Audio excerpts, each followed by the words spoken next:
የተፈራውና እየሆነ ያለው የተራራቀ ይመስላል። የመካከለኛው ምስራቅ ትኩሳት ዓለምን ሰቅዞ ከያዛት እነሆ 12 አሳዛኝ፣ አስገራሚ፣ አስደንጋጭ ቀናት ተቆጥረዋል። በዚህ መካከል ዛሬ የተሰማው ዜና ደግሞ የተፈራውን በሩቁ ያስቀረው ያስብላል። የአሜሪካው ፕሬዝዳንት ዶናልድ ትራምፕ ዛሬ ምን ተፈጥሮ ይሆን እያለ በስጋት ውስጥ ላለው ዓለም እንኳን ደስ አላችሁ፣ ኢራንና እስራኤል ዘላቂ የተኩስ አቁም ስምምነት ለማድረግ ተስማምተዋል። ለዓመታት የሚዘልቀው መካከለኛ ምስራቅን ሙሉ ለሙሉ ያጠፋ ነበር። ምናልባትም ከሁለተኛው የዓለም ጦርነት ወዲህ አስከፊ እልቂት ይዞ ይመጣ ነበር ተብሎ የተሰጋው ጦርነት መቋጫ ማግኘቱን አስታውቀዋል። አሜሪካ ቅዳሜ ሌሊት በኢራን 3 የኒውክሌር ማበልጸጊያ ማዕከላት ላይ ጥቃት መፈጸሟን ተከትሎ የዓለም የንግድ መርከቦች ዋነኛ መተላለፊያ የሆነውን የሆርሙዝ ሰርጥን ኢራን ለመዝጋት እንቅስቃሴ መጀመሯ ውጥረቱን አባብሶት ቆይቷል።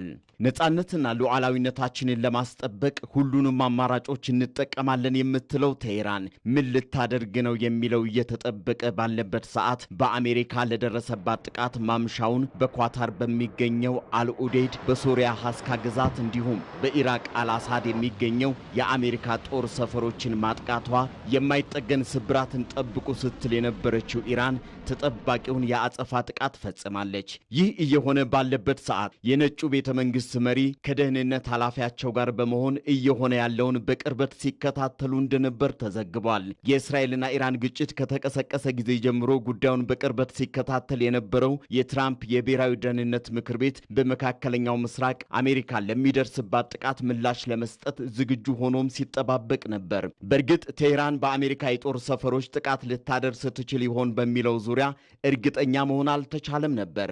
ዛሬ ሌሊት ግን ኢራን አደረገችው።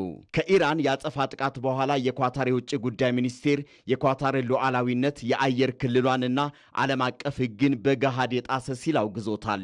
ፈረንሳይ የውከት አዙሪት ስትል ድርድር እንዲደረግ ጠይቃለች። ኢራን በበኩሏ ከኳታር ጋር ያለኝን የቆየ ወዳጅነት ለማስቀጠል ቁርጠኛ ነኝ ስትል የአሜሪካው ፕሬዝዳንት ዶናልድ ትራምፕ በማኅበራዊ ትስስር ገጻቸው ባጋሩት ጽሑፍ ስለ ጥቃቱ አስቀድማ ስላሳወቀችን ኢራንን እናመሰግናለን ብለዋል። ከተወነጨፈው 14 ሚሳኤል መካከል 13ቱን አምክነን አንዱን ጉዳት በማያደርስበት አቅጣጫ ስለሄደ ትተነዋል ካሉ በኋላ እሳቸው ደካማ ምላሽ ሲሉ የጠሩት የኢራን የበቀል ጥቃት ምንም ጉዳት አለማድረሱን እንኳን ደስ አላችሁ ብለው ባጋሩት ጽሑፍ አጋርተዋል።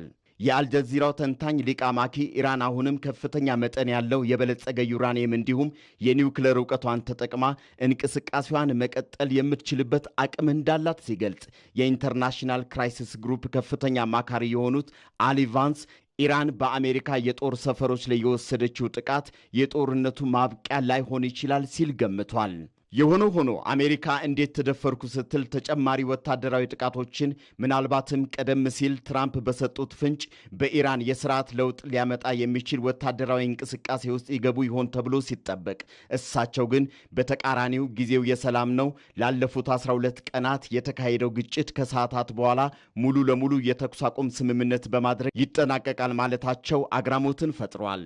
ይህንን ተከትሎ በኢራቅና በእስራኤል መካከል ላለፉት 12 ቀናት የተካሄደው ግጭት ማብቂያውን ያገኝ ይሆን የሚለው እየተጠበቀ ይገኛል።